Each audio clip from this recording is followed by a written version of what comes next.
যখন পার্লামেন্ট থাকবে না তখন এই সাংবিধানিক কাউন্সিল কীরকম ভয়াবহ রূপে আবির্ভূত হবে।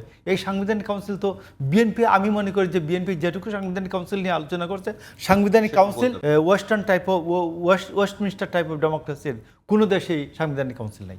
ঠাকুর ভাই, যে বিষয়টি দেখছেন যে এই বিষয়গুলো নিয়ে আসলে এখন পর্যন্ত দ্বিমত চলছে, মূলত কিন্তু বিএনপির পক্ষ থেকে বা আপনারা দীর্ঘদিন থেকে যে আন্দোলন করছেন যে রাষ্ট্রের মালিকানা জনগণের কাছে ফিরিয়ে দেওয়ার জন্য সাকিব ভাইরা সহ একসাথে করছেন, তো এই বিষয়গুলো তো মূলত টার্গেটগতভাবে একটাই, যে মানুষের অধিকার নিশ্চিত করে এবং কেউ যেন মহিরুহ হয়ে না ওঠে অপ্রতিরোধ্য ক্ষমতার জায়গা থেকে।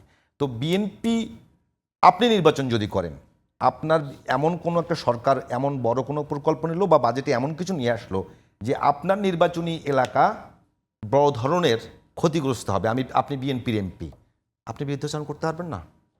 ধন্যবাদ আপনাকে। এই ৭০ অনুচ্ছেদ নিয়ে এত কথা বলছেন, আমি আপনাকে বলি হিস্ট্রির দিকে তাকান। ১৯৮০ সালে উপদ্রুত এলাকা বিল নামে একটা বিল আনা হয়েছিল। উপদ্রুত এলাকা মানে ওই সময় যে বিভিন্ন গোপন সংগঠনগুলির কারণে বিভিন্ন জায়গায় অস্ত্রবাজি হচ্ছিল এবং বিভিন্ন ধরনের ডাকাতি বা বিভিন্ন আইন শৃঙ্খলার অবনতি হচ্ছিল, এবং ওই জায়গায় একটা বিল আনা হলো উপদ্রুত এলাকা বিল। আপনি নিশ্চয়ই জানবেন যে পার্লামেন্টের ইতিহাসে তরিকুল ইসলাম উপদ্রুত এলাকার সরকারি দলের সদস্য, উনি উপদ্রুত এলাকা বিলের প্রচণ্ড বিরোধিতা করে পার্লামেন্টে বক্তৃতা করলেন। তরিকুল ইসলামের তো সদস্যশিপ চলে যায় নাই। এখন হিসাবটা হলো যে পার্লামেন্টের সদস্যরা যদি তাদের নিজস্ব সুযোগ সুবিধা আদায়ের জন্য প্রধানমন্ত্রীর গোলাম হিসাবে নিজেকে প্রতিষ্ঠিত করেন, প্রধানমন্ত্রীর দাসানুদাস হিসাবে, পার্লামেন্টারি পার্টির দাসানুদাস হিসাবে, অথবা পার্লামেন্টের তার দলীয় নেতার দাসানুদাস হিসাবে নিজেকে মনে করেন, সেখানে আপনি তাকে মুক্তি দেবেন কিভাবে মুক্তি দেবেন? এটা মুক্তির কোনো ব্যবস্থা নাই। এবং এই সম্পর্কে অনেক একটা গল্প প্রচলিত আছে। এক সময় এক পাশের বাড়ির বিখ্যাত একটি গল্প, নোবেল পাওয়া একজনের, যে এক কৃতদাসকে পাশের বাড়ি একজন এসে মুক্ত করে দিলেন। তো কৃতদাস এসে রাত্রে চিৎকার করে সে বলছে, এখন আমি যাব কোথায়, গিয়ে খাবো কোথায়, কি করব? তো এখন প্রথম কথা হচ্ছে আপনার মধ্যে সেই শাসত্ব যে সত্তা, এই সত্তাটা আছে কিনা, এটা হলো মূল বিষয়। ৭০ অনুচ্ছেদ, তারপরেও ৭০ অনুচ্ছেদ যে সাকিব ভাই যেটা বলছেন, আমার মনে হয় যে ৭০ অনুচ্ছেদ নিয়ে নতুন কোনো কিছু বলার আমার এই ক্ষেত্রে নাই। আমি মনে করি যে যেটুকুন তারা ঐক্যমতে আসছেন এটাই ঠিক আছে। বাজেট পাস এবং সরকারের আস্থা অনাস্থা বিলের ক্ষেত্রে, এই দুইটা ক্ষেত্র ছাড়া অন্য ক্ষেত্রে ওরা সবাই অন্য আইন প্রণয়নের ক্ষেত্রে স্বাধীনভাবে বক্তব্য রাখবেন, এটা সবাই একমত হয়েছেন। তো আমার মনে হয় যে আর বাকি যেটা হর্স ট্রেডিং, আপনি হর্স ট্রেডিংটা আপনি যদি বেশ কয়েকটা বইয়ের নামে আমি বলতে পারি, যে আমার দেখা রাজনীতির 50 বছর, ওলি আহাদের, আবুল মনসুর আহমেদের ওলি আহাদের বই আছে, যেটা যে কী নাম, আমাদের 1900 জাতীয় রাজনীতি 1945 থেকে 75, এইটাও যদি পড়ে কেউ। তারপরে আমাদের আতাউর রহমান খানের লেখা বই আছে উজারতির 2 বছর। তো এইগুলিতে দেখবেন যে সকালে আতাউর রহমান খানের সরকার আছে, রাত্রে আবু হোসেন সরকারের সরকার আছে। এই যে হর্স ট্রেডিংয়ের যে দগদগে ক্ষত, এই ক্ষত নিয়ে তারা আমাদের 1971 সালে 54 থেকে 57 সালের যে দগদগে ক্ষত, এবং যে কারণে আইয়ুব খান মার্শাল ল দেওয়ার সুযোগ পান, এবং আইয়ুব খান অনেক রাজনীতিকদের বাসায়, যে আইয়ুব খান আমাদের 10 বছর গোলাম করে রাখেন, সামরিক শাসন করে।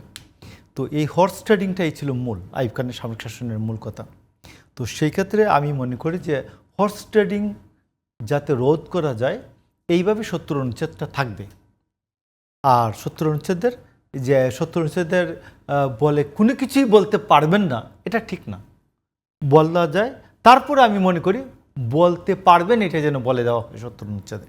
না আপনি ভাই মানে ঠাকুর ভাই আমরা যদি আলোচনার আজকে ইস্যু ঠিক করেছি যে অন্তরালের রাজনীতি, একটা বিষয় যদি আপনাকে বলি যে আপনার মানে এই যে আপনারা সরাসরি জাতীয় সাংবিধানিক যে কাউন্সিল, এই কাউন্সিলটা বিএনপি না, সাংবিধানিক কাউন্সিল আমি আপনাকে বলি, বিএনপি এটা সরাসরি বিএনপি যতই সুন্দর করে কথা বলুক, আমি জাতীয় সাংবিধানিক কাউন্সিল এটা আমি শাসনভার আমার ভালো মন্দ, আমি যদি ক্ষমতায় থাকি, আমি যদি রাষ্ট্রের দায়িত্বে থাকি, রাষ্ট্র পরিচালনার দায়িত্বে থাকি, যত সাকসেস এবং ফেলুরের দায়িত্ব তো আমার উপর আসবে ভাই। তো আমি অন্য নির্বাচিত লোকজনের কাছে আমি এই সব কিছুর দায়িত্ব দিয়ে রাখবো কেন? আর যখন পার্লামেন্ট থাকবে না, তখন এই সাংবিধানিক কাউন্সিল কীরকম ভয়াবহ রূপে আবির্ভূত হবে। এই সাংবিধানিক কাউন্সিল তো বিএনপি, আমি মনে করি যে বিএনপি যেটুকু সাংবিধানিক কাউন্সিল নিয়ে আলোচনা করছে, সাংবিধানিক কাউন্সিল কোনো কী বলে আপনার ইয়াতে কী বলে western type of Westminster type of ডেমোক্রেসির কোনো দেশেই সাংবিধানিক কাউন্সিল নাই। সাকিব এটাতে কি বলবেন? আচ্ছা আসুন, এখন প্রথম একটা ছোট বিষয় নিয়ে বলে রাখি যে স্বাধীনভাবে বক্তব্য দেওয়া আর ভোট দেওয়া কিন্তু এক জিনিস না। আপনি পার্লামেন্টে অনেক বক্তৃতা দিতে পারেন, কিন্তু ভোটটা কিন্তু শেষ পর্যন্ত দলের পক্ষে দিতে হবে, মানে ৭০ অনুচ্ছেদ ওইটাই আপনাকে হাত পা বেঁধে রাখে।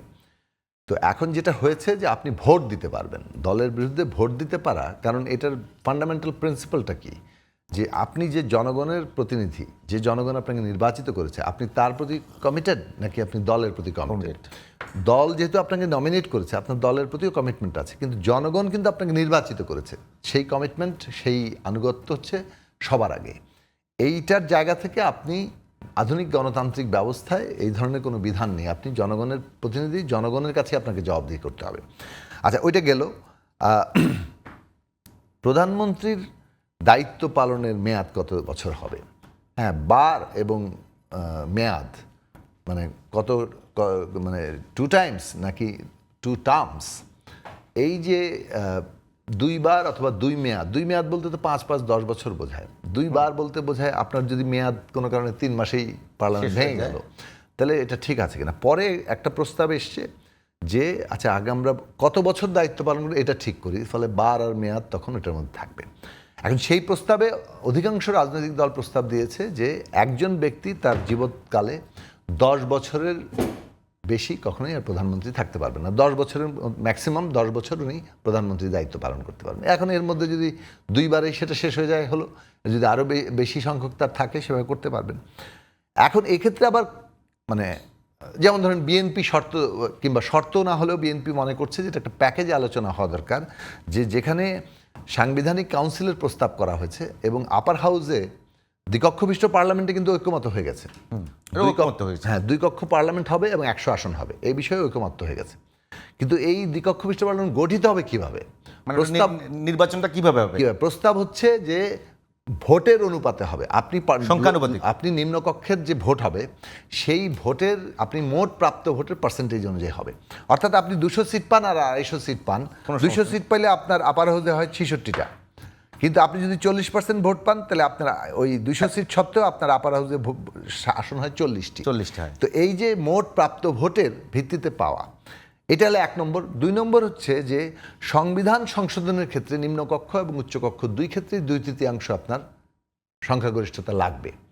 সেই ক্ষেত্রে অনেকে প্রশ্ন তুলছেন যে তাহলে আপার হাউসে 2/3 সংখ্যাগরিষ্ঠতা হবে কিভাবে যদি পিআর থাকে, মানে ভোটের অনুপাতে হয়। কারণ এটা তো বাংলাদেশে কে 66% ভোট পাবে।